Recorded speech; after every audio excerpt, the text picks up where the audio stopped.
Marcy's journal. You see, I am a big fan of Amphibia. I'm sure you are shocked by this information, but at the end of the day, I really do like the show. And so, when I heard news that there was going to be, a book based on the show, I was very interested, especially when it featured my favorite character. And so I pre ordered the book, and then I got the book, and I read the book, and I have things to say about it.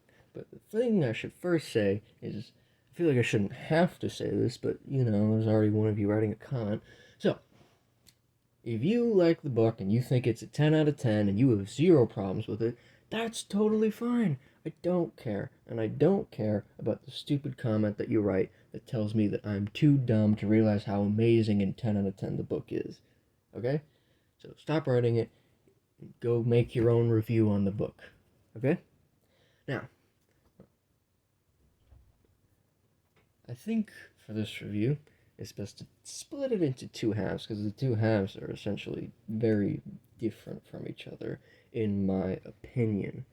The first half is written by Marcy, and the second half is written by somebody else, who we'll get into later. So, first half, this is Marcy writing. We essentially get a bit of prequel content because if you remember from the series, it was Marcy at the gates, and we didn't really get to see much of what happened beforehand. We saw a bit in the theme song takeover, which I will talk about later actually.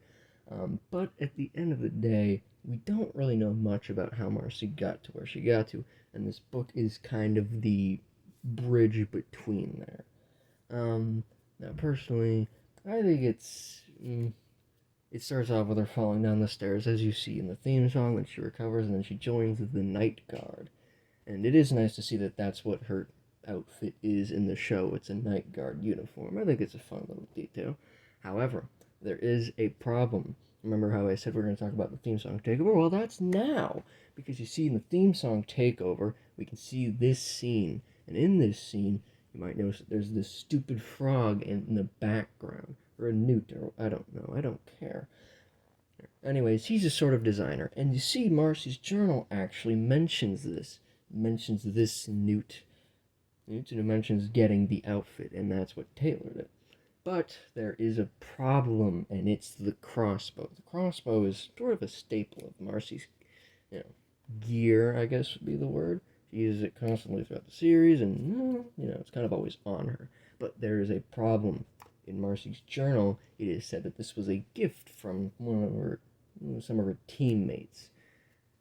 However, as you can see in this scene, she has it during the designing process, which in the book happened before that. So it's a bit of a contradiction. It's meaningless, but it's just something I picked up on. So it's not one-to-one at the end of the day. However, at the end of the day, it's good enough. You get fun little details, and the things from the theme song takeover do happen. For example, she mentions taking down a cult, and that does happen in the book. You read about that. It's a pretty big chunk of it, actually. And then she mentions taking down a cobra, and that's mentioned in an entry, And then she mentions going on a warship, and that is also mentioned. So you can kind of see things happening, and you can see them in the show, or at least in the theme song takeover. Now, eventually, it does kind of reach that point where it starts lining up with the show, and there are some entries that correlate. For example, Marcy at the Gates, there's an entry for that episode. At the aquarium, there's an entry for that. The first temple, the second temple, there are entries for that. In True Colors, there's an entry for that. But overall, I think these entries are fine. A, because they don't really give you much about the plot. They just kind of say the character's thoughts about it, which is what they should be doing, honestly. They just give you minor little details about it, and I think that's nice. I think it's nice that you can kind of correlate it to something, Overall, I think that's really it for the first half. I don't want to say too much about it because I don't want to spoil anything in case you want to read it yourself. But overall, I thought the first half was actually really good. I like the way Marcy writes the entries. I think she's very entertaining. I thought the entries that correlate to episodes were actually pretty good. But unfortunately, we get to the second half. Now, if you have watched the show, you know that Marcy can't exactly write in the second half of the book for reasons that are very obvious. So, the writer switches, and the writer switches to Anne. Now, Anne is the main character, so it seems to make very logical sense that that's who the writer would switch to. But here's the thing. It's mentioned that apparently Marcy slipped the journal in Anne's backpack. I have many problems with this. First of all, that doesn't happen in the show. You can't see it ever. It definitely does not happen. B, why? Why would Marcy even do that? It's a bit weird. There's no real reason for it. I mean, at the end of the day, it's very obviously just so that they can continue. Now, Anne as the writer. Well, you see, I don't particularly like Anne too much. I don't think she's particularly interesting. That doesn't mean she's a bad character. It just means I'm not as entertained as I would be with as I was with Marcy's entries. So, my biggest problem with Anne as a writer, what is it? What could it be? Well, the biggest problem that I have is that there are so many entries that are just describing the plot of the episode. Now you might say, well, you mentioned this earlier. You mentioned this with Marcy's half, and how some of the episodes had those kinds of entries. Now, you would be correct. You would be very correct. However, there is a problem because there's a difference. With Marcy's, it felt like they were adding on to the episode. It felt like they weren't really, you know, it felt like they were additions. But with Anne's entries, they're just describing the plot of the episode as if you have not watched the episode. Now, this is a problem because it's a lose-lose scenario. Because if you've watched the show, as I have, then there's no point to these entries. You know what the plot of the episode is. You watched the damn episode. You're just reading about things you've already seen. They don't add on to anything, so they're just kind of wasted. And if you haven't watched the show, then you're just getting spoiled for episodes that you'd watch later anyways. You're just taking out some of the enjoyment that you'd get from watching the show. So it's a lose-lose anyways. Now, as to why you'd read Marcy's journal when you haven't watched the show is a little weird. The book costs like $40, and as to why you'd buy the book without watching the show first is, once again, a little weird, but it could happen. Could happen. You never know. Anyways, so now, well, let's say maybe these episode entries only happened like once or twice. Well, no, maybe I'd be a bit more fine with it. But at the end of the day, they happen so often that I was like making a list of them so that I could like read them off to you. But I found that it's actually easier to tell you which episodes don't have an entry based on it. So let's see. It is list right here is Olivia and Yunnan, Sprivey, The Core and the King, The Beginning of the End, All In, The Hardest Thing. That's it. Only 6. Now, 6 episodes out of 20 would be fine, but at the end of the day, Amphibia does double episodes. Now, in its defense, a lot of the episodes I mentioned aren't really double episodes. For example, All In and The Hardest Thing, neither of those are double episodes, but I mean, once again, you need to take into account that it's just pretty much describing Anne's point of view from season 3, but you'd already know that because you have watched the show. It's so frustrating to just read it and knowing that you're not getting anything out of the experience. They don't add on to anything. They're just stating the emotions that Anne has that you would already be able to either infer from the situation or are blatantly obvious from what you've watched. Now, I'm going to give an opinion, maybe a bit of controversial one, I don't know, but I think it would have been better if in the second half the journal was given to Sasha. In my opinion, Sasha is a much more interesting character, but I'm going to label some pros and cons of this idea. Now, I feel like the biggest con of this idea is that it could get a little bit repetitive, because Sasha's kind of more or less in the same place, doing the same things, a lot of them.